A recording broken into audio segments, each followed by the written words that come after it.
Bom dia, boa tarde, boa noite. Para você que está me assistindo, eu sou o professor Alan e hoje nós vamos resolver e aprender com algumas questões de circuitos elétricos 1. Vamos começar?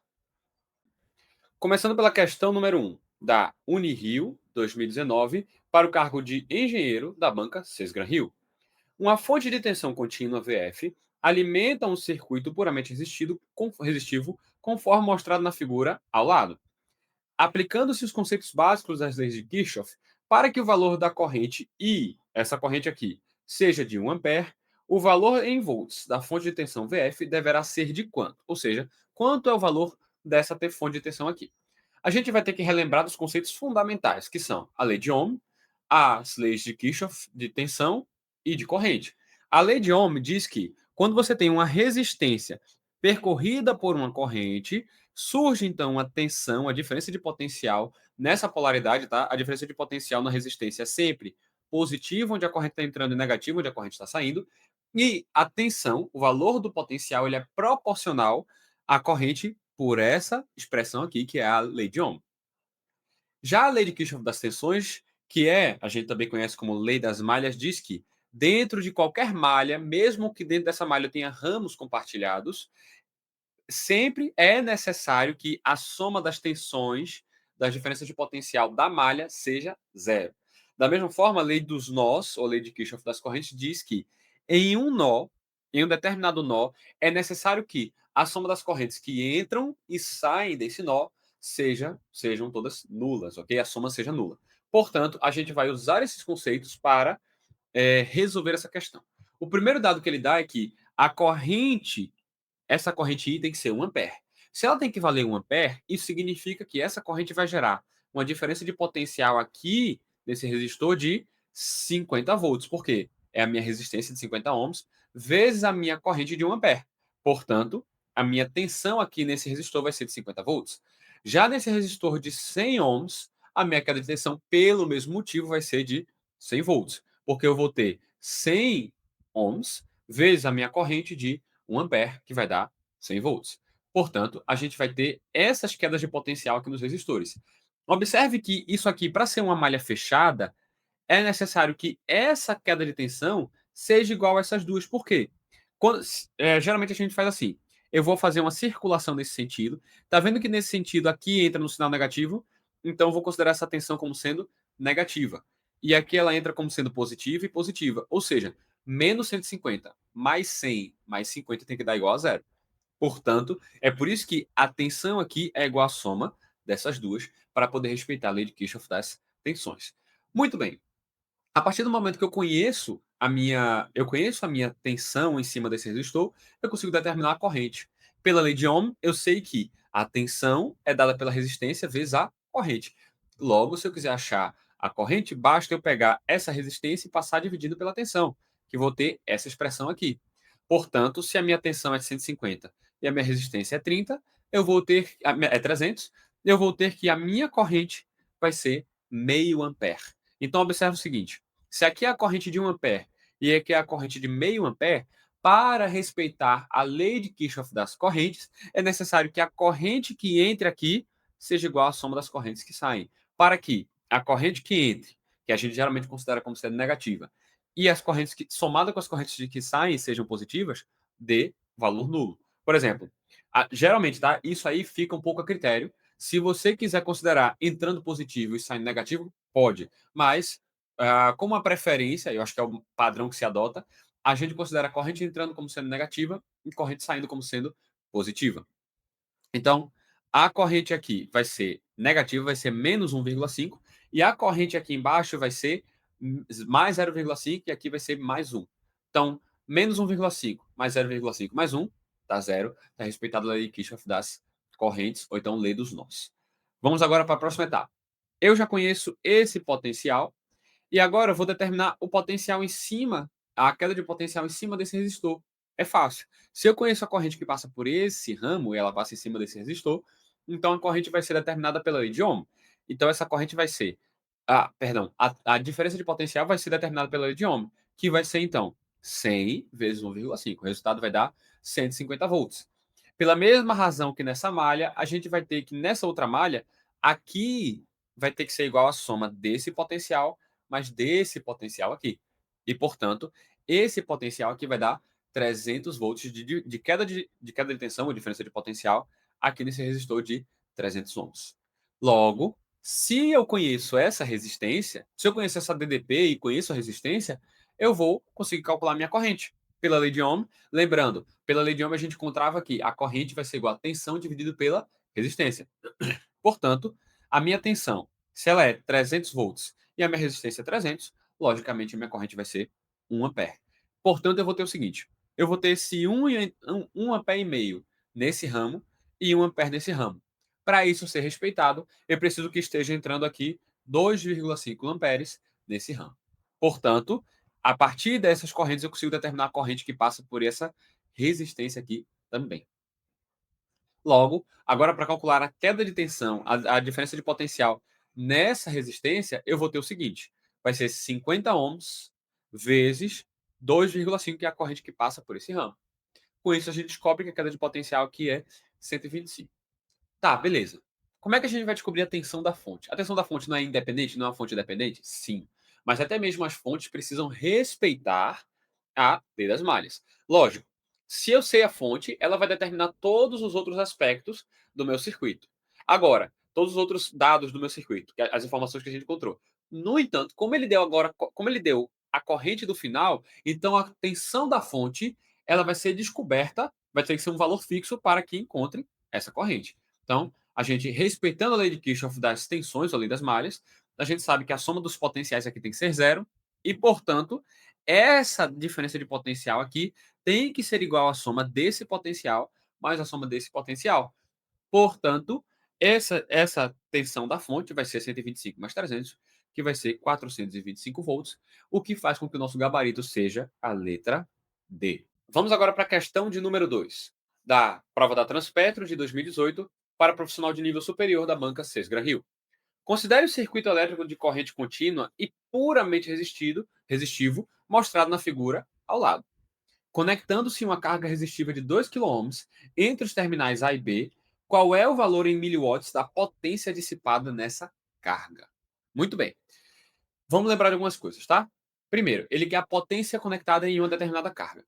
Primeiro, a gente precisa lembrar como é que a gente calcula a potência. A potência em um determinado elemento do circuito é dada pela tensão vezes a corrente. Ou seja, eu conheço a tensão, eu conheço a polaridade e a diferença de potencial, o valor da diferença de potencial em um determinado equipamento. E eu conheço a minha corrente que atravessa esse equipamento. Então, a partir disso, eu consigo calcular a minha potência dissipada ou fornecida, também é importante isso, nesse equipamento. Portanto, a minha tensão, lembrando também da lei de Ohm, a tensão é igual à resistência vezes a corrente, e a corrente, também por consequência, é igual à tensão dividido pela resistência. A gente vai usar a lei de Ohm para poder encontrar a relação entre a potência e a potência consumida em um elemento resistivo. Se existe essa relação aqui dentro de um resistor, eu consigo determinar que a potência consumida por um resistor, substituindo aqui nessa expressão, por exemplo, nessa expressão aqui, eu vou substituir a corrente por V sobre R. Se eu fizer a substituição, se eu fizer essa substituição, eu vou encontrar V ao quadrado sobre R sendo a minha potência. Já se eu substituir na fórmula da potência a minha tensão V por R vezes I, eu vou encontrar que a minha potência vai valer R vezes I ao quadrado. Então, eu posso usar qualquer uma dessas expressões para encontrar a potência consumida em determinado resistor. Portanto, se agora eu colocar a minha carga, que foi o que ele pediu, a minha carga vai valer 2 kΩ, né? Foi o que ele formou aqui. E a gente vai resolver isso por lei dos nós. Geralmente, não é sempre, a lei dos nós fornece para a gente a resolução mais curta do que a lei das malhas. Então a gente vai estar priorizando a lei dos nós por ela ser mais importante aqui para os aspectos, lembrando que a gente vai estar fazendo prova de concurso, ou a prioridade é que a gente seja rápido na nossa resolução, ok? Então, se observarmos, vamos ver que eu tenho um nó principal aqui, que é o nó que conecta todos os 3 ramos existentes no meu circuito. Então, resolvendo por lei dos nós, o que é que a gente vai fazer? A gente vai ter que assumir que eu tenho 3 correntes saindo. A gente vai ver mais para frente que quando eu tiver uma fonte de corrente conectada ao nó, a gente não vai poder assumir a corrente se ela está saindo ou entrando. A gente tem que adotar a corrente que estiver sendo explicitada pela fonte. Se ela estiver entrando, ela vai ter um valor negativo, entrando no nó, no caso. Se ela estiver saindo do nó, ela vai ter um valor positivo. Então, aplicando aqui a lei de Kirchhoff das correntes, a gente sabe que se eu tenho três correntes saindo aqui, e 1, e 2 e 3, a soma dessas três correntes pela lei de Kirchhoff das correntes vai dar zero. Ou lei dos nós vai dar zero. Agora, quem são essas correntes? A corrente I1 vai ser dada por Vx, que é essa tensão aqui, subtraído dessa queda do potencial dessa fonte. Então, a diferença de potencial no intervalo vai ser Vx menos 12. Nesse resistor, quer dizer, vai ser Vx menos 12. Portanto, Vx menos 12 dividido por 12 kΩ vai ser o valor da minha corrente I1 nesse sentido. Atenção, se eu tivesse adotado o sentido para cá, e eu poderia, não teria problema nenhum, eu teria que fazer a consideração e trocar a ordem da minha subtração. Se a minha corrente estivesse nesse sentido, aqui seria 12 menos Vx. Como por prática eu prefiro colocar tudo no mesmo sentido mesmo, então eu coloco já Vx menos 12. Muito bem, quem é I2? A corrente 2 vai ser dada por essa diferença de potencial entre esse ponto e esse. Como aqui a gente adotou como sendo a referência, então aqui vai valer 0 volts. Então Vx menos 0 é o próprio Vx. Então aqui vai ficar Vx dividido por 12.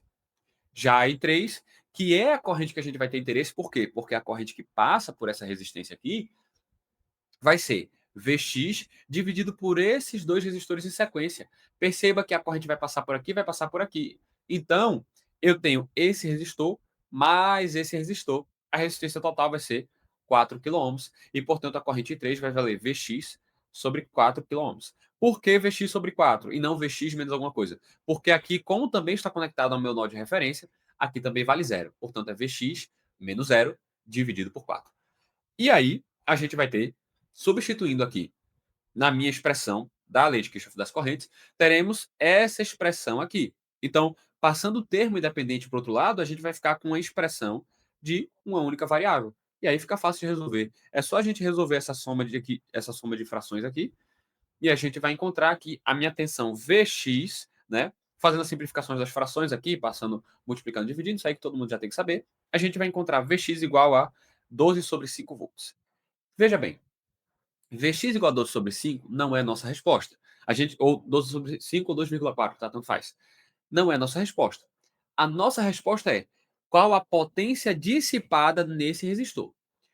Já que eu tenho uma fórmula pronta para essa corrente I3, que é a corrente que passa por esse resistor, já que está no mesmo ramo, então fica fácil. Basta eu pegar I3 aqui e substituir o resultado que eu encontrei. Então eu vou encontrar que é 0,6 dividido por 1 sobre K. Esse 1 sobre K aqui, se eu simplificar, isso vai virar 0,6 miliampere. Estou fazendo isso só porque eu quero simplificar com esse K aqui, é por isso que eu não estou substituindo ainda, tá? Então, a potência, a gente já viu que a fórmula era P igual a R e ao quadrado. Era uma das fórmulas que a gente tinha encontrado para potência consumida no resistor. Portanto, basta eu pegar o meu R e multiplicar pela minha corrente ao quadrado. Isso vai ficar 2K vezes 0,6 ao quadrado sobre 1K ao quadrado. E aí, esse K vai cortar com esse ao quadrado aqui e vai ficar 2 vezes 0,36 sobre K. Esse 1 sobre K, já que K é 10 elevado à terceira, então, como está embaixo, vai ficar 10 elevado a menos 3. 10 elevado a menos 3, a gente sabe que é a mesma coisa de mili. Então, vai ser 2 vezes 0,36 é 0,72, vai ficar 0,72 miliampere, o que faz com que o nosso gabarito seja a letra A. Muito bem, vamos lá para a questão de número 3, tá certo? Então, prova da Petrobras de 2018, tá? Para profissional de nível superior da banca CES Gran Rio. O circuito elétrico resistivo, mostrado na figura ao lado, cujos valores resistivos estão impressos no circuito, é alimentado por uma fonte de tensão contínua, conectando-se os bornes de um perímetro ideal, ou importante, entre os pontos 1 e 2 do circuito, para realizar uma medida de corrente. O valor obtido em miliamperes será de quanto? Pessoal, vamos lembrar o seguinte, tá? O que é um amperímetro ideal? O amperímetro ele vai medir a corrente do circuito. Vamos lembrar voltímetro e perímetro. Qual a diferença? O voltímetro ele vai medir a tensão. Como é que ele mede a tensão? Ele é conectado em derivação. Como eu quero medir a diferença de potencial, eu preciso medir o potencial aqui menos o potencial aqui. Então, o voltímetro operado é, em derivação ou em paralelo. Então, Para que não haja desvio de corrente para o voltímetro, o ideal é que ele tenha uma resistência interna infinita, porque se a resistência é infinita, com a queda de tensão finita, eu vou ter uma corrente nula. Já o amperímetro, ele tem um propósito de medir a corrente. Para medir a corrente, ele precisa ser atravessado por essa corrente, de forma que ele é conectado em série, ou seja, o amperímetro é conectado em série e não em paralelo. Para que ele não gere uma queda de potencial, para que ele não interfira no circuito, é necessário que a sua corrente seja, ou que a sua resistência interna seja nula, ou mais próximo disso. Por quê? Se a resistência for nula, a minha queda de potencial vai ser zero e eu não vou ter uma divisão de tensão aqui dentro da minha malha. Portanto, quando eu faço uma conexão do amperímetro aqui, o que eu estou fazendo, na verdade, é conectar um curto-circuito. Por que um curto-circuito? Já que minha resistência aqui vale zero, então a minha diferença de potencial, né? Se eu tenho zero vezes a minha corrente, ok? Se eu tenho zero vezes a minha corrente, vai dar zero. A minha diferença de potencial vai dar zero. Se eu considero aqui como sendo o meu referencial, ou seja, que vale zero, aqui em cima também tem que valer zero, tá? Então, quando a minha resistência é zero, a minha diferença de potencial é zero e, portanto, aqui vai valer zero. Tá, mas e daí? O que é que isso mexe? Mexe no seguinte. Tá vendo que aqui eu tenho um ramo resistivo? Aqui a resistência total é de 600 ohms, ok? Veja, a resistência, né, pela lei de Ohm, V igual a RI, tá? Se a minha tensão valer zero, se a minha tensão valer zero, significa que a minha corrente também vai valer zero. Por quê? I, que é essa corrente aqui, a minha corrente I vai ser VY, que a gente já descobriu que é zero, dividido por 600, que é a resistência total do ramo. Como isso aqui é zero, como a tensão é zero, logo isso significa que a minha corrente aqui também vai ser zero. É a mesma coisa de dizer que eu posso eliminar esse ramo, tá? E aí isso simplifica o meu circuito. De modo que eu consigo agora fazer análise nodal da mesma forma que eu fiz antes, no meu outro problema, tá? No meu problema anterior. Portanto, a gente vai ter o seguinte. Suponha que a gente vai resolver agora a lei de Kirchhoff das correntes, de novo, né? A gente sabe que eu vou determinar uma corrente nesse sentido, uma corrente nesse sentido, outra nesse. A gente sabe que a corrente nesse sentido vai ser Vx menos 24 dividido por 240, já que a corrente está nesse sentido aqui. A minha corrente 2 vai ser Vx dividido por 400, porque ela vai estar aqui. E esse aqui ó, é o meu nó de referência, tá bem? Como esse é meu nó de referência, aqui também vale zero. E, portanto, aqui vai ser Vx menos zero. E por fim, nessa última parte aqui, como a gente já conversou, a minha resistência interna vai valer zero. Portanto, aqui vai ser Vx dividido por 600 mais zero, que é Vx dividido por 600. Logo, a gente vai separar aqui o termo independente e a gente vai resolver essa equação de uma única variável. Então, fazendo as simplificações aqui do. Fazendo as simplificações das minhas frações aqui, a gente vai encontrar que Vx vai ser igual a 12 volts. Muito bem. Ainda não é a resposta. Ele quer a corrente medida pelo amperímetro. Então, veja, a corrente medida pelo amperímetro vai ser a própria I3, que é essa expressão aqui. Então, essa corrente A, que é a minha corrente I3, vai ser a minha tensão nesse nó dividido pela minha resistência total do caminho. Portanto, vai ser 12 dividido por 600, que vai dar 0,02 amperes, que por sua vez será 20 miliamperes, fazendo com que o gabarito seja a letra C.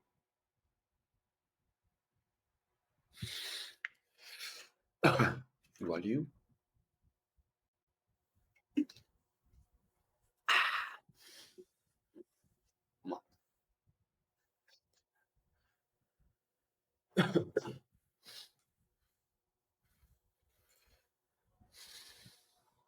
3, 2, 1.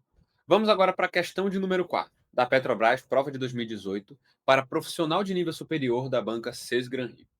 Uma bateria de tensão contínua de 12 volts fornece, em regime permanente, uma potência P em watts para uma carga resistiva R em ohms. Em um dado momento, uma segunda carga com o mesmo valor resistivo R é ligada em paralelo com a carga já existente. A nova potência fornecida pela bateria às duas cargas, o que é que vai acontecer com ela? Muito bem. Vamos lidar com a nossa situação inicial aqui, ok? A gente vai ter o seguinte: a primeira situação que foi dada é o seguinte: eu tenho uma bateria ideal, ou seja, ela não tem uma resistência interna, ok? E aí ela vai fornecer, eu não vou nem fazer com os 12 volts, eu quero fazer com uma tensão genérica para a gente ver que dá, essa é uma propriedade geral, ok? Dá para fazer com qualquer valor. Então, tem uma bateria com VB, beleza? Com um certo valor de VB, e a gente vai ter o seguinte, ela vai estar conectada com uma carga resistiva R qualquer, e essa carga resistiva vai estar consumindo para essa tensão VB uma corrente IB. De modo que, se você se lembrar, a potência fornecida P para um determinado elemento ou a consumida por um determinado elemento é dada por V vezes I. Tá? Então, a potência da carga PC vai ser a tensão VB da carga vezes a corrente B da carga. Esse produto aqui a gente vai chamar de um certo valor P. Beleza? Agora, vamos para a potência fornecida pela fonte. Se você reparar, tem um sinal negativo aqui. É o mesmo valor, sendo que com um sinal negativo aqui. Por que esse sinal negativo? Vamos fazer uma consideração, tá? Quando a gente estiver trabalhando com potência, sempre que em relação à minha tensão, tá? A corrente que eu vou falar agora em relação. Eu estou usando a tensão como referencial. Se a minha corrente entrar no sinal positivo da minha tensão, a gente vai dizer que ela é positiva. Já como é o caso da minha fonte aqui, se a minha corrente entrar no sinal negativo da minha tensão, então isso quer dizer que essa corrente vai ser negativa. E o que isso indica para a gente? Usando esse referencial, tá? Quando a minha potência for positiva, significa que o meu elemento vai estar consumindo energia. Já se a minha potência for negativa, significa que o meu elemento vai estar fornecendo energia. Faz sentido, é coerente. A fonte fornece energia e a resistência consome energia. Ou seja, se a gente reparar, toda a potência que está sendo fornecida pela fonte está sendo consumida pela resistência. Ok, faz sentido? Está coerente, eu não tenho perda de energia nesse processo. O que é que eu quero que a gente enxergue? Ah, como a potência, como a potência é negativa, só significa fornecer ou receber, não é necessariamente que você tem que calcular ela como sendo negativa, tá? É só uma consideração para você saber, está fornecendo ou está consumindo.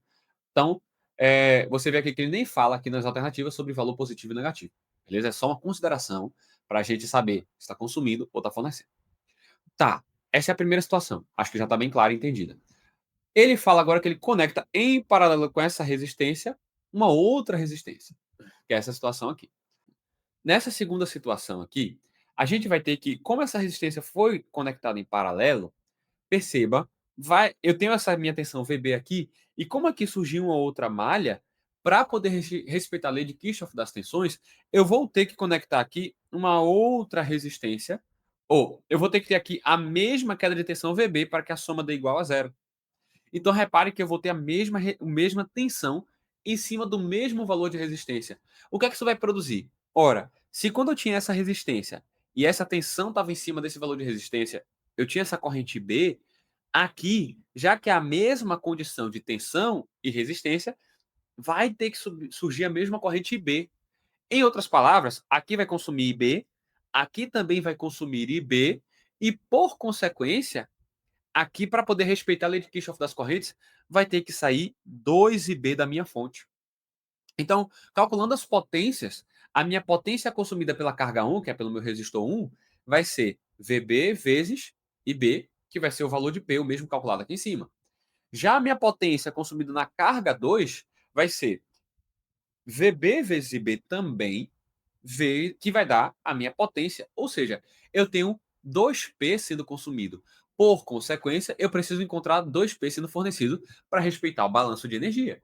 Logo, a minha corrente que vai sair de VB vai ser negativa, porque ela está passando pelo negativo primeiro e depois saindo pelo positivo. E a gente vai ter o seguinte: a potência da fonte vai ser menos VB vezes 2IB. Colocando 2 em evidência, isso vai ser menos 2 vezes VB e B, que a gente já sabe que vale P. Por consequência, a gente vai ter que a potência fornecida pela fonte é menos 2P.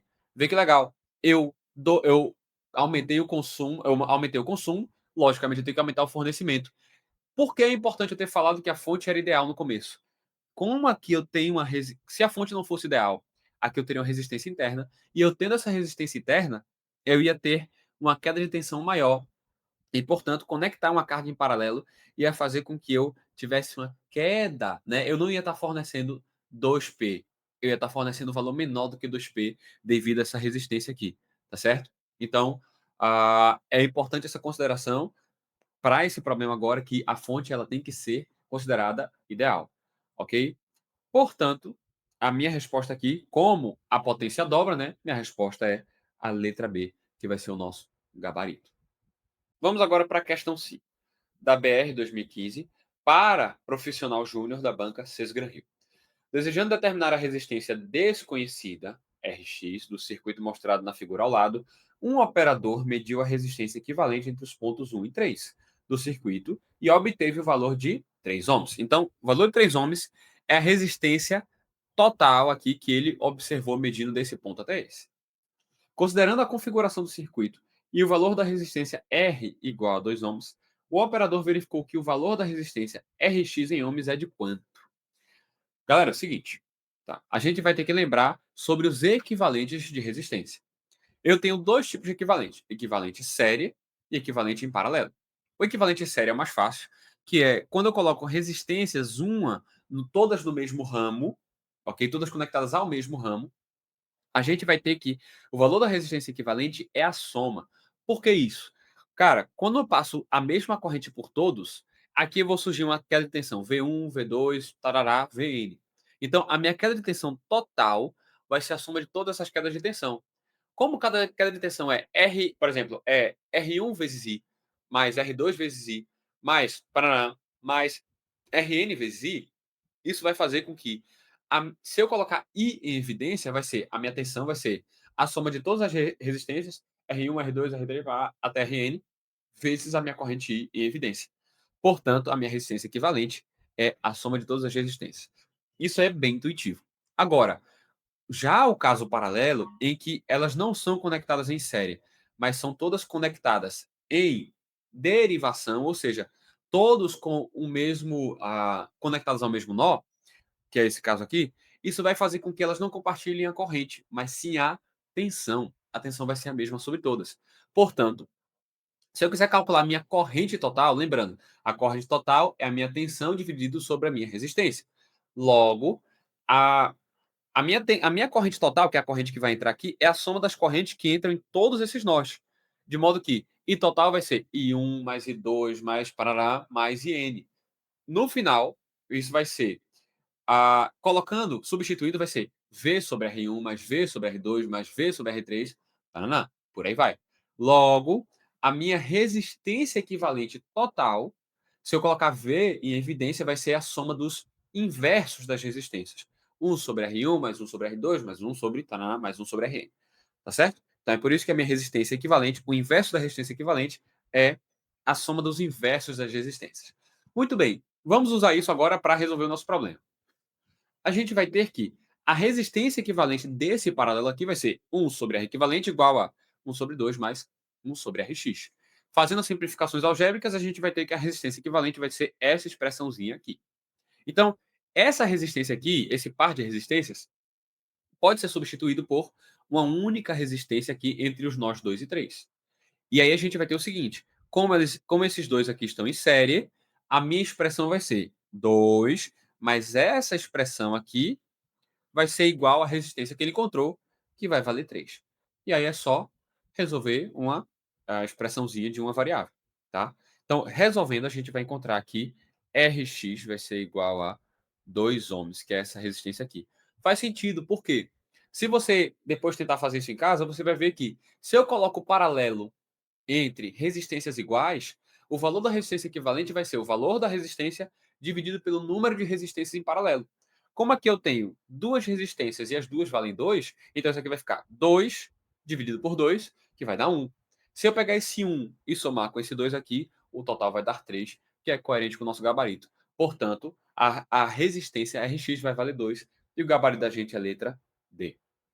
Vamos agora para a questão de número 6, da BR 2015, para profissional júnior da banca Sesgran Rio. O circuito elétrico de corrente contínua mostrado na figura ao lado é alimentado por duas fontes de energia, uma de corrente e outra de tensão. Qual o valor em amperes da corrente I? Que ele quer saber essa corrente aqui. Gente, eu vou apresentar 2 métodos para resolução. A gente já viu que funciona o método de análise nodal, então vou passar por ele um pouquinho mais rápido. E eu quero trazer também um outro método, que é o método das fontes equivalentes, que, na minha opinião, ajuda muito mais, ele agiliza mais o processo e é mais intuitivo. No caso, ele é analiticamente mais simples de fazer do que análise nodal, na minha opinião. Tá? Então, vamos lá para análise nodal padrão, tá? A gente vai ter dois nós agora, que vai ser esse nó VX. Lembra aquilo que eu comentei? A gente vai ter uma corrente aqui subindo, então a gente vai considerar ela não pelo sinal que a gente quiser, mas pelo sinal da fonte, que a fonte de corrente está forçando, que vai ser -3, beleza? Então a primeira equação vai ser a corrente I1, que vai ser VX menos 300 dividido por 50, tá aqui. A fonte de corrente que está entrando no nó X, que vai ser -3, mais a corrente I2 que está saindo para cá, que vai ser Vx menos Vy, tensão no nó X, menos a tensão no nó Y, dividido por 70, que é o valor da resistência. Terminei a equação do nó 1. Vamos agora para a equação do nó 2. Perceba que eu começo com I3. Ué, mas é o mesmo ramo, como é que eu posso escolher outra corrente? Então, a corrente I2 é igual ao negativo da corrente I3. Eu só estou fazendo uma consideração desse negativo.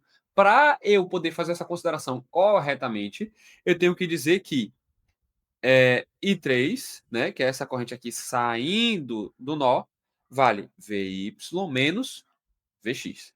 Então, Vy menos Vx. Eu sempre tento manter esse padrão, tá? Se todo nó eu considero a corrente saindo, isso me ajuda a manter o padrão e não ter que ficar pensando muito na hora de fazer. Eu aconselho que vocês tentem também manter esse padrão, tá certo? Então vai ficar Vy menos Vx dividido por 70, ou seja, a corrente nesse sentido agora, mais Vy sobre 60, a corrente 4, mais Vy sobre 20 mais 40, a gente já viu, né? É o equivalente série, vai ser 60. E, além do mais, I5 é a nossa corrente de interesse. Então vamos guardar essa informação. Vou colocar os elementos, o elemento aqui independente para o outro lado, então vou ficar com essa equação aqui, e a gente consegue, com essa equação de baixo, criar uma relação entre Vx e Vy. Por que eu estou priorizando Vy, tá? Porque Vy está no nó que vai gerar essa corrente I aqui, que é a minha corrente de interesse. Então não tem por que eu calcular Vx. Eu só preciso calcular Vy, que é o meu interesse atual, tá? Então, pegando essa expressão aqui, simplificando para essa aqui, a gente vai ter o seguinte. Substituindo agora Vx, que é 10 terços de Vy, aqui nessa expressão a gente vai ter aqui 10 terços de Vy vezes essa soma de frações aqui, menos Vy, igual a 9. Então, simplificando essa expressão, a gente vai encontrar aqui Vy vai valer 90 volts. Como Vy vale 90, para eu achar I, basta eu pegar o meu valor de Vy e dividir pela minha resistência total. Então, I vai ser igual a 90, que é o meu valor de Vy, dividido pela minha resistência total, que vale 60. Portanto, a minha corrente I vai valer 1,5 amperes, que é o meu gabarito. Mas esse é o primeiro jeito de resolver. Por mais que eu tenha falado rápido, ele costuma ser um pouquinho mais demorado, tá? Porque a gente já viu aqui essas simplificações algébricas, elas são mais demoradas e tal, você gasta ali para não estar se confundindo com as frações. Um outro método mais simples, que eu considero mais simples, que é a análise de fontes, tá? Ou então a transformação para fontes equivalentes. Vamos lá. A gente sabe que uma fonte de tensão ela é ideal se essa resistência aqui vale zero. E uma fonte de corrente ela é ideal se essa resistência aqui ela é infinita. Por quê? Porque se a corrente aqui, se a resistência vale zero, eu não tenho perda de potência aqui nessa resistência. E se essa tensão aqui, se essa resistência é infinita, eu não tenho fluxo de corrente para cá e, portanto, eu não tenho perda de corrente. Então, quando a gente vai modelar fontes reais, a gente tem que considerar a resistência interna em série na fonte e a resistência interna em paralelo com a fonte, aqui no caso da fonte de corrente. Beleza. Mas a parte mais importante não é isso. Quando eu conectar uma certa resistência variável RC, eu vou criar aqui uma curva de carga, ou seja, como é que o comportamento do terminal de tensão e de corrente da minha fonte variam de acordo com o valor dessa resistência. E a gente vai gerar essas duas curvas de carga aqui para a fonte de tensão e para a fonte de corrente. Esse ponto aqui da curva de carga, se você reparar, é o ponto em que minha corrente vale zero. O ponto em que minha corrente vale zero, que é a corrente saindo desse terminal aqui, é quando essa resistência ela é infinita, ou seja, é um circuito aberto. Quando a minha corrente vale zero, a tensão nos terminais aqui ela vale V volts, que é o que a gente está vendo aqui. O outro ponto da carga, o outro ponto de carga é quando eu tenho uma carga máxima, ou seja, um curto-circuito. Quando eu tenho um curto-circuito, a minha corrente aqui é máxima. E se é um curto-circuito, a resistência aqui é zero, e portanto a diferença de potencial nesse intervalo aqui vale zero, que seria esse ponto aqui, ó, em que minha tensão vale zero. Já a minha corrente, ela vai valer, como aqui a minha corrente vai estar circulando aqui, ela vai circular por essa malha, eu vou ter que, a minha corrente vai ser a tensão dividido pela resistência. Legal. Agora vamos passar para a fonte de corrente. A fonte de corrente também vai ter uma curva de carga e vou começar pelo contrário, tá? Quando a minha resistência aqui é um curto-circuito, eu não vou ter corrente passando por essa resistência. Então, como eu não vou ter corrente passando por essa resistência, e aqui vai ser um curto-circuito, toda a corrente vai passar por aqui e a diferença de potencial vai valer zero. Ou seja, eu vou ter a minha tensão aqui nula e aqui o valor da corrente que vai passar por aqui é toda a corrente da fonte, que ela vai valer I. Agora, se eu tiver o meu outro perfil de carga, que é carga nula, ou seja, isso aqui tendendo ao infinito, toda a minha corrente I vai passar por aqui. E, portanto, a minha tensão em aberto, que vai ter aqui, vai ser dada pela corrente I vezes essa resistência interna, R, que vai ser R vezes I. Legal. Isso explicado, como é que entra a parte de equivalência entre fontes? Entra pelo seguinte. Quando eu tenho a quando eu tiver curvas de carga iguais, isso vai significar que as minhas duas fontes são equivalentes. Em outras palavras, se esse ponto aqui V foi igual a esse ponto R vezes I, e esse ponto V sobre R foi igual a esse ponto I, isso significa que as minhas duas curvas, elas são equivalentes. Então, as duas fontes serão equivalentes se apresentarem a mesma curva de carga. Ou seja, para a minha resistência infinita, ou seja, em aberto, a minha tensão da fonte vai ter que ser igual a R vezes I. E para a minha resistência nula de carga, a minha corrente da fonte vai ter que valer V sobre R. Em outras palavras, se eu tenho uma fonte de tensão, o meu circuito equivalente de corrente vai ser dada por isso aqui. Tá vendo que a resistência não muda? O que vai mudar é minha corrente, que vai virar uma fonte de corrente que vale V sobre R. Já se eu tiver uma fonte de corrente e eu quiser transformar em uma fonte de tensão, ela vai ser transformada desse jeito aqui, em que minha fonte de tensão vai valer R vezes I. Perceba que o R não muda, ele só muda de lugar. Tá certo? Ele não muda o seu valor, ele só muda de lugar. Tá bom? Então, a partir disso, a partir dessas considerações, a gente vai resolver o nosso sistema. Uma coisa, eu posso transformar e destransformar quantas vezes eu quiser, que não vai alterar o resultado correto, tá? Não, isso não vai modificar o circuito no sentido de alterar, né, o valor final. Essas modificações vão fazer o circuito permanecer equivalente. Muito bem, então vamos começar pegando esse bloco aqui. Perceba que eu tenho aqui uma fonte de tensão em série com a resistência. Então, eu consigo pegar essa fonte de tensão e transformar em uma fonte de corrente. Como? Eu vou pegar esses 300 volts e dividir pela minha resistência de 50 ohms, que eu vou achar uma corrente de 6 amperes. E essa minha resistência eu vou colocar em paralelo. Perceba que eu tenho aqui uma fonte de corrente, uma resistência e outra fonte de corrente, todos os três em paralelo. E veja que interessante. Perceba que essa fonte aqui injeta 6 amperes nesse nó.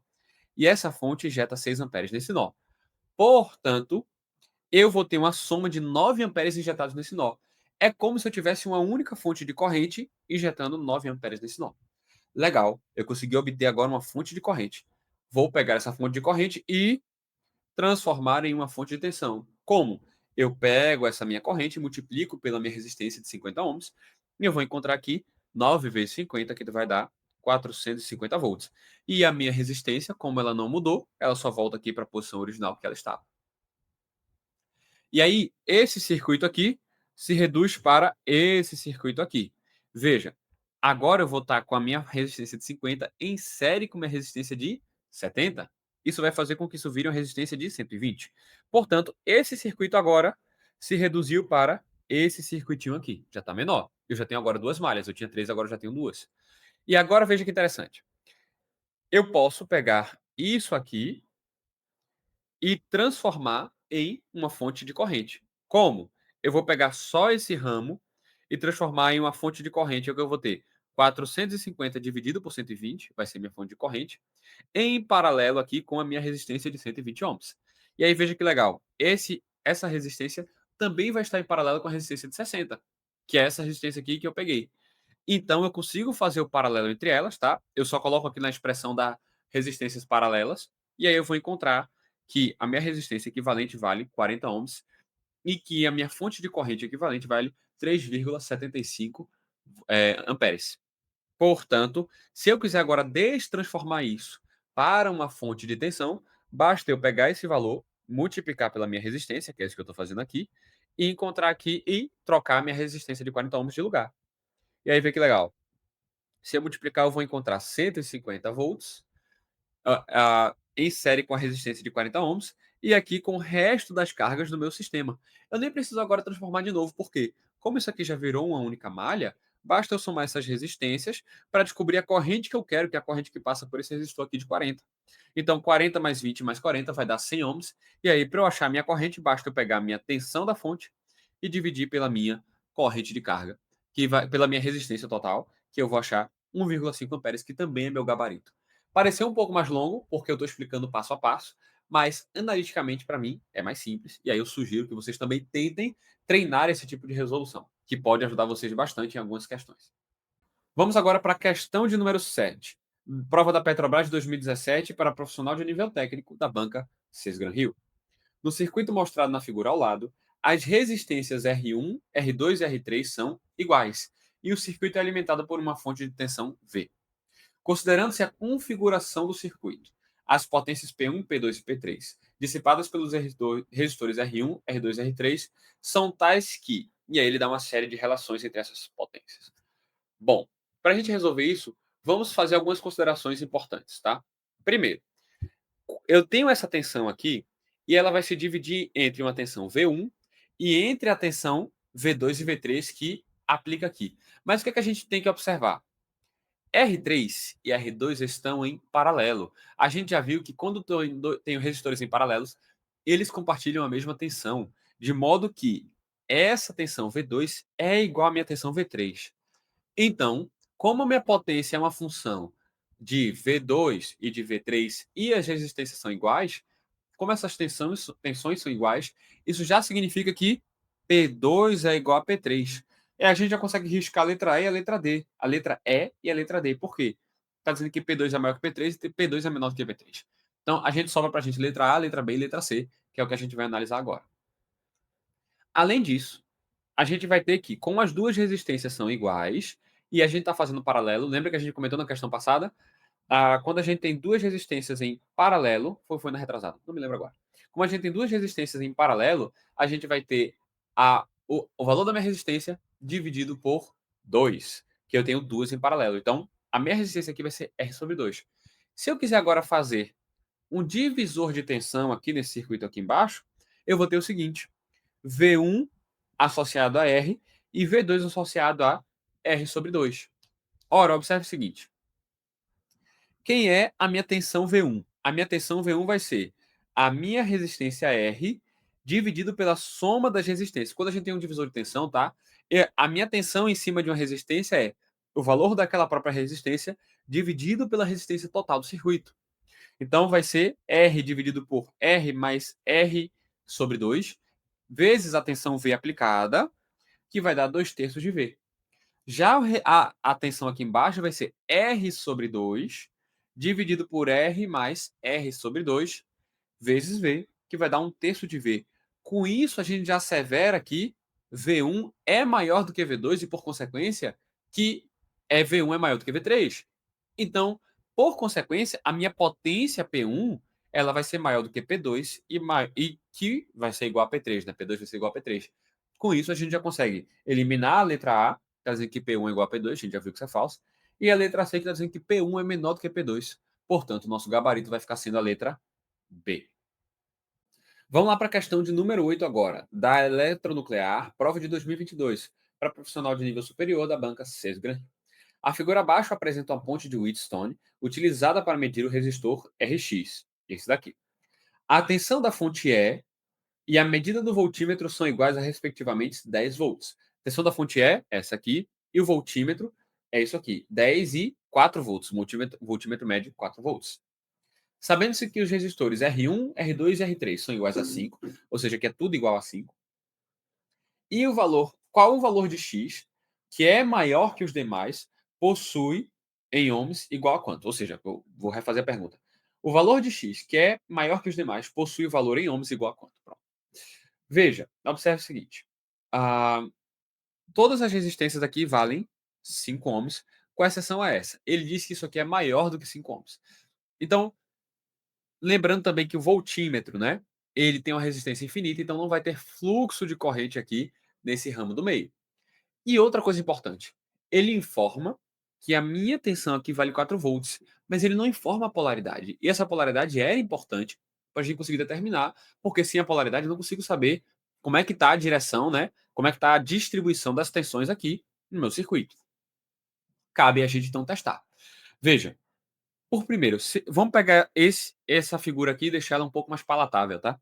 Eu tenho aqui esses dois ramos e essa situação aqui em aberto em que eu tenho um voltímetro aqui no meio, que ele está medindo 4 volts. Eu tenho aqui, como são ramos independentes, eu tenho que aqui vai ter uma tensão de 10 volts aplicadas aqui e uma tensão de 10 volts aplicada nesse ramo também. Se aqui é 5 mais 5, aqui vai estar percorrendo uma corrente de 1 ampere e, portanto, nesse resistor aqui eu vou ter uma tensão de 5 volts, que é a tensão desse nó aqui. A partir disso, a gente vai fazer as análises da gente. Se aqui eu tenho uma tensão de 5 volts, eu posso ter duas opções. Ou a minha polaridade dos 4 volts está assim, ou a minha polaridade dos 4 volts está assim. Por que isso importa? Se aqui for 5 volts e a minha polaridade estiver assim, significa que nesse nó a minha tensão ela vale 1 volt. Se a minha tensão desse nó vale 1 volt e aqui vale 10, porque a tensão aqui nesse nó e aqui nesse ramo e aqui nesse ramo valem ambas 10, isso significa que nesse resistor aqui de 5 ohms, eu vou ter uma diferença de potencial de 10 menos 1 volt. Então aqui em cima vai ter 9 volts. E, portanto, a minha corrente vai ser 9 dividido por 5. Logo, essa corrente também vai passar pelo resistor X, de modo que esse valor de resistência tem que ser tal que, se a minha corrente aqui vale 1, se a minha potência, minha tensão aqui nesse nó vale 1 volt, que é a tensão em cima desse resistor, isso significa que 1, pela lei de Ohm, V igual a R vezes I. Então, 1 vai ser igual a X vezes a minha corrente I, que é 9 quintos. Logo, X tem que ser o valor de 9 quintos. Ah, teoricamente nada de errado. Qual é o problema? A questão informou que o valor de X é maior que os demais. Ou seja, essa resistência tem que ser maior que 5. Sendo que 5 sobre 9 é menor do que 1. Então, obviamente, é menor do que 5, por consequência. Logo, esse aqui não é válido. Tá? Esse modo aqui de operação não é válido. Então a gente tem que testar agora para o próximo modo, que vai ser o seguinte. Sabendo que aqui é 5 volts e aqui a polaridade está desse jeito, isso vai significar que a minha tensão nesse nó é 9 volts. Por quê? 5 mais 4 vai dar 9. Logo, a minha tensão em cima desse resistor aqui vai ser 10 menos 9, que vai dar 1. Logo, a minha corrente em cima desse resistor, e por consequência em cima do resistor X, vai valer 1 sobre 5. Dessa forma, sabendo que 9 volts é a tensão em cima do resistor X, a gente vai ter que 9 tem que ser igual a R, que vale X, vezes a minha corrente, que é 1 sobre 5. Passando multiplicando 5 aqui, a gente vai ter que minha resistência X vale 45 ohms, o que faz com que o nosso gabarito seja a letra D. Vamos agora para a questão de número 9, da Unirio, prova de 2019, para o cargo de engenheiro da Banca Cesar Gran Rio. O circuito mostrado na figura ao lado é puramente resistivo. Deseja-se calcular os elementos do circuito equivalente de Thevenin entre os pontos A e B assinalados na figura. O cálculo solicitado resulta no valor de uma tensão equivalente de Thevenin, VThevenin, que é a tensão que surge com esse terminal aberto, bem como no valor da resistência equivalente associada de Thevenin, R de Thevenin. Quais são os valores de VThevenin em volts e RThevenin em ohms, respectivamente? Beleza, gente. O valor de VTVNAN é o valor da tensão em aberto. Como isso aqui vai estar em aberto, tá? Não vai ter fluxo de corrente por aqui e, portanto, eu vou ter apenas um nó significativo, que vai ter esses 3 ramos. Resolvendo por análise nodal, né, a gente já viu isso várias vezes, eu vou ter essa corrente aqui descendo por aqui, que vai ser Vx menos 120 sobre 40. A minha corrente descendo por este ramo, que vai ser Vx sobre 60. Minha corrente descendo por esse ramo, que vai ser Vx sobre 120, que é a soma desse total aqui de resistências. Portanto, resolvendo e simplificando esse circuito, a gente vai encontrar que Vx é igual a 60 volts. Legal. Se Vx é igual a 60 volts, a gente quer descobrir a corrente aqui somente nesse ramo. Então, eu vou pegar a minha tensão de Thevenin, vai ser a corrente nesse ramo, que vai ser 60, que é a minha tensão, dividido por 120, que é o total aqui, que vai ser igual a 0,5 amperes, que é a corrente aqui circulando por todo esse ramo. A minha tensão de Thevenin, se você observar, é desse terminal até esse terminal aqui, ó. Pega desse terminal aqui até esse terminal aqui. Ou seja, para encontrar essa tensão, basta encontrar a queda de tensão nesse conjunto aqui dessas duas resistências. Então, pela lei de Ohm, V igual a RI, e, portanto, V de Thevenin vai ser 40 mais 56, V 0,5, o que vai dar 48 volts. Com isso, eu já consigo eliminar a letra E, a letra B e a letra A, que a minha tensão de Thevenin é 48 volts. Agora, o trabalho que a gente vai ter vai ser o trabalho de encontrar a resistência de Thevenin. Qual é o método que a gente vai usar? A gente vai usar o método mais básico, que é o método de eliminar as fontes independentes, beleza? No caso de uma fonte de tensão, a gente substitui por um curto-circuito. No caso de uma fonte de corrente, a gente substituiria por um circuito aberto. Eliminando isso, a gente vai ter um sistema de resistências para a gente transformar no seu equivalente, tá? De cara, a gente, primeiro, vamos fazer esse aqui que é o mais simples, tá? Isso aqui é uma soma de resistências, então vai dar 96 ohms porque elas estão em série. Já essas aqui, ó, isso aqui eu vou somar, vai dar 60, beleza? E vou fazer o paralelo com essa aqui. Então vou ter 40 em paralelo com 60. Resolvendo aqui a expressão do paralelo entre duas resistências, eu vou encontrar 24 ohms. Portanto, essa resistência aqui que eu circulei vai virar uma resistência de 24 e essa resistência nesse ramo vai virar uma resistência de 96. Então, 24 mais 24 vai dar 48 ohms. Fazendo o paralelo entre 48 e 96, a gente vai encontrar aqui 32 ohms. De modo que o nosso gabarito é a letra D, pois a resistência vale 32 ohms. Vamos agora para a questão 10. Prova da Transpetro de 2018 para profissional de nível superior da banca Sesgran. Considere o circuito elétrico de corrente contínua mostrado na figura ao lado. Com base nos teoremas de de Norton e Thevenin, qual é o valor em ohms da resistência equivalente desse circuito, medido entre os pontos 1 e 2. Aqui, ele está querendo que a gente use um outro método para encontrar a resistência de Thevenin, que é o método de encontrar a tensão de circuito aberto, né? Ou seja, encontrar a tensão de Thevenin e encontrar a corrente de Norton, que é quando você aplica um curto-circuito aqui. Como a gente está trabalhando com fontes equivalentes, se vocês lembrarem lá da questão, não lembro de algumas questões atrás aqui que a gente fez. Se você lembrar das questões, a gente teve uma questão que a gente fez por fontes equivalentes, calculou o valor da corrente por fontes equivalentes. Se você lembrasse, para duas fontes serem equivalentes, é necessário que V seja igual a RI e I seja igual a R vezes V, quando eu estou transformando as fontes. Ou seja, eu preciso que a relação de tensão sobre corrente seja igual à mesma resistência de Thevenin. O mesmo vale aqui para fontes de Thevenin e fontes de Norton. Quando eu pego uma fonte de Thevenin, eu consigo encontrar a corrente de Norton equivalente, porque ela vai ter a mesma carga, vai ter a mesma curva de carga. Portanto, a minha resistência de Thevenin vai ser a tensão de Thevenin que eu encontrar dividido pela corrente de Norton. Tá certo? Então, o primeiro passo é encontrar a tensão de Thevenin. E aí, análise nodal. Aqui eu tenho esse nó, é o único nó, é o único nó que é relevante, porque isso aqui é um circuito aberto, então só vai ter fluxo de corrente para cá, para cá e para cá. Então, mesmo esquema de sempre. Vx menos 24 sobre 24, que é a corrente descendo por aqui. Vx sobre 40, que é a corrente descendo por aqui.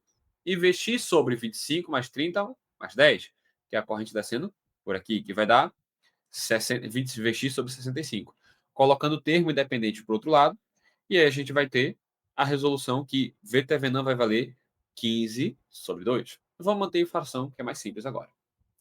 Para achar a corrente de Norton, basta eu aplicar um curto-circuito. Se você lembrar de algumas questões atrás também, quando a gente aplica um curto-circuito, as resistências que estiverem em paralelo com esse curto-circuito serão inutilizadas, porque a corrente nunca vai passar pelo caminho resistivo, vai passar pelo caminho sem resistência nenhuma. Portanto, agora minha equação dos nós se reduziu. Essa primeira parte toda igual, mas esse ramo agora ele vai ficar com resistência de somente 25 ohms. E aí coloca o termo independente aqui, para o outro lado, e resolvendo a gente vai encontrar aqui a minha tensão Vx, que a tensão nesse ponto é 75/8, cuidado para não confundir. A análise nodal vai fazer a gente encontrar a tensão e não a corrente. A partir da tensão, a gente consegue encontrar a corrente que circula aqui, que é a corrente de Norton, que vai ser a divisão entre essas duas aqui, esses dois valores, que vai valer 3/8. Então, a minha resistência de Thevenin é 15/2 dividido por 3/8, que a gente vai encontrar como sendo 20 ohms. Esse vai ser o nosso gabarito. Então, essa questão serviu para a gente apresentar aí um método para encontrar resistência equivalente de Thevenin a partir de tensão de Thevenin e corrente de Norton. Então, o gabarito da gente é a letra B. Vamos agora para a questão de número 11, prova da Transpetro de 2012, para profissional de nível superior da banca Sesgran Rio. A figura ao lado ilustra um circuito alimentado por uma fonte de corrente de 2 amperes, conectado a uma carga de 80 ohms. Para R igual a 10, ou seja, cada um desses valores de Rzinho é igual a 10, o valor da fonte de tensão do equivalente de Thevenin em volts para o circuito inserido no retângulo pontilhado entre os terminais de carga é quanto? Muito bem, pessoal. Vamos fazer a seguinte análise aqui, tá? Eu vou pegar esse circuito e transformar de uma forma mais palatável. Uma coisa que a gente também tem que observar, tá? Ele não quer saber dessa carga. Essa carga não vai entrar na conta. Ele quer saber somente a tensão do equivalente de Thevenin nesse terminal aqui. Ok? Ok? Aqui, ó. O valor da fonte de tensão do equivalente de Thevenin. Ou seja, ele quer somente o equivalente de Thevenin sem essa carga. Então a gente vai fazer o circuito sem a carga. Para encontrar isso, basta a gente transformar aquele circuito. Eu já substituí aqui os valores de resistência, tá?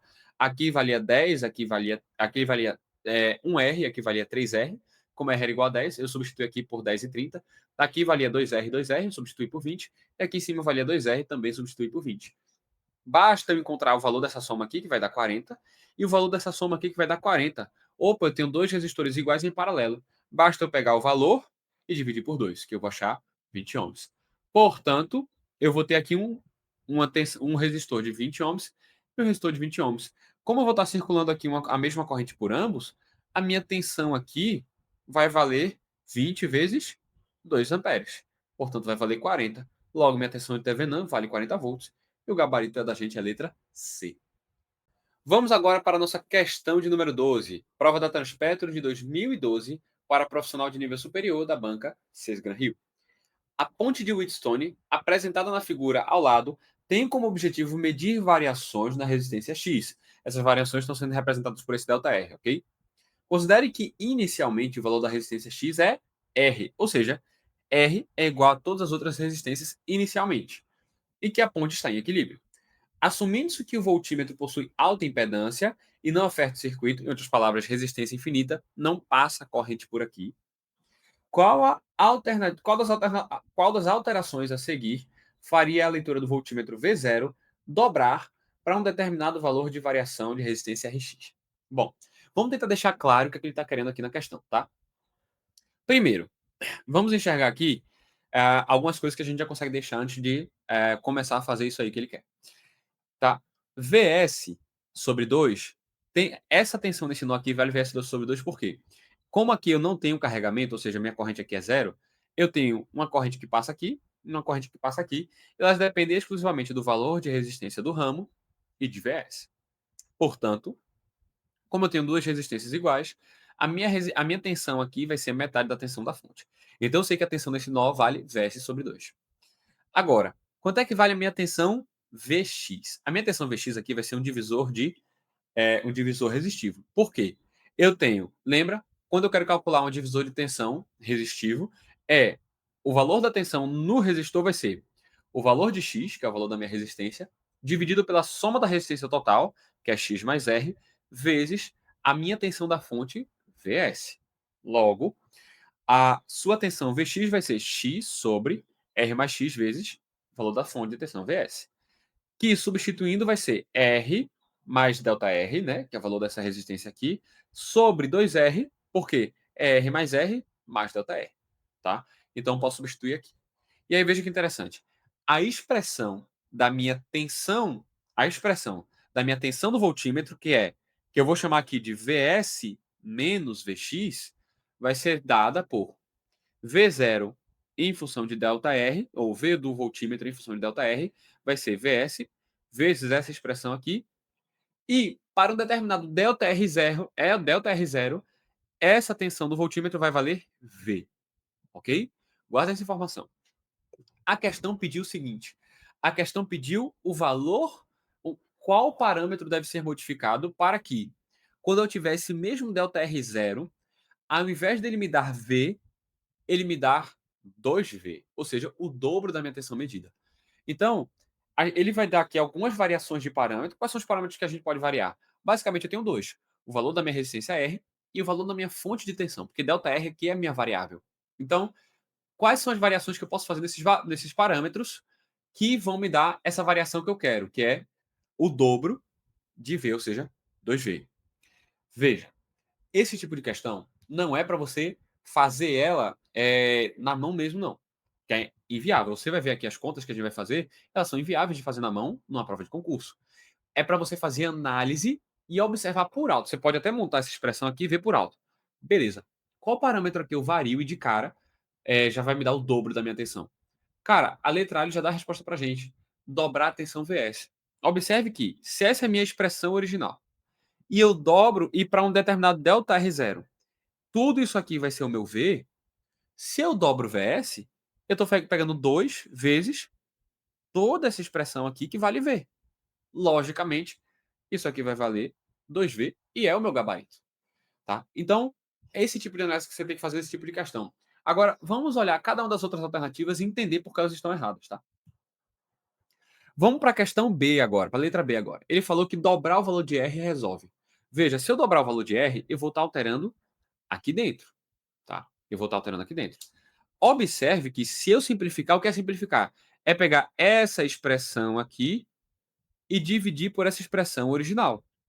Para eu achar o dobro, ou seja, para eu achar o dobro, eu teria que essa razão dessa expressão aqui, dividido por essa expressão original, teria que ser o dobro, teria que ser igual a 2. Mas quando eu faço essa razão, eu encontro esse coeficiente aqui. Veja, 2R mais ΔR0 sobre 4R mais ΔR0. Cara, isso aqui nunca pode ser 2, porque essa soma aqui, ela é sempre menor do que essa soma aqui embaixo. Ou seja, essa razão aqui vai ser sempre menor do que 1. Então, a letra B não pode ser o nosso gabarito. Vamos agora avaliar a letra C. A letra C diz o seguinte: dividir VS por 2. Cara, se eu dividir VS por 2, eu já sei que isso tudo aqui vale V. Ou seja, é a mesma coisa de eu estar pegando V e dividindo por 2, mas ele quer dobrar, então não pode fazer parte do nosso gabarito. Vamos agora para a letra D. A letra D ele fala dividir R por 4. Mas observe o seguinte: se eu dividir R por 4, eu vou ter uma situação parecida com o de cima, e eu vou pegar essa expressão aqui e dividir por essa expressão aqui. Quando eu fizer essa divisão, eu vou encontrar esse coeficiente. Esse coeficiente, ele até pode ser maior ele até pode ser igual a 2. Quando ΔR for igual a R. Tá? E a questão não fechou que ΔR tem que ser para pequenas variações. Tá? Então, teoricamente, poderia ser um gabarito. Qual o problema? Ele falou para um determinado valor de R0. Ele não disse qual. Ou seja, tem que dobrar para qualquer valor de R0. E aqui, essa expressão só vai dobrar para quando R0 for igual a R, porque vai ficar 4R mais 2R dividido por R mais 2R, ou seja, 6R dividido por 3R, que vai dar 2. Beleza, vai dobrar. Mas isso não vai ser válido para todo o valor de ΔR0. Isso vai ser válido apenas para o valor quando ΔR0 for igual a R. Portanto, a letra D não pode ser o nosso gabarito. Sobra para a gente a letra E, vamos olhar aqui, triplicar o valor de R, entra um negócio parecido com a letra B, tá? Por quê? Essa razão aqui nunca vai ser maior do que 1. Nunca vai ser maior do que 1. Ela sempre vai ser menor ou igual a 1 quando ΔR tender para infinito, tá? Isso vai fazer com que a nossa resposta seja, o gabarito da gente seja a letra A. Eu preciso dobrar a tensão VS. E aqui é o gabarito de todas as questões que a gente fez agora. Bom, pessoal, espero que vocês tenham gostado do vídeo, espero que tenha sido útil para vocês, que tenha sido ajudado vocês a tirar as dúvidas, tá? Espero vocês em outros vídeos aqui do canal, a gente vai estar trazendo outras questões. E, caso vocês tenham gostado, se inscrevam no canal, curtam o vídeo, assinem o sininho para receber as notificações quando outros vídeos forem lançados aqui na plataforma. Espero vocês no próximo vídeo e até a próxima.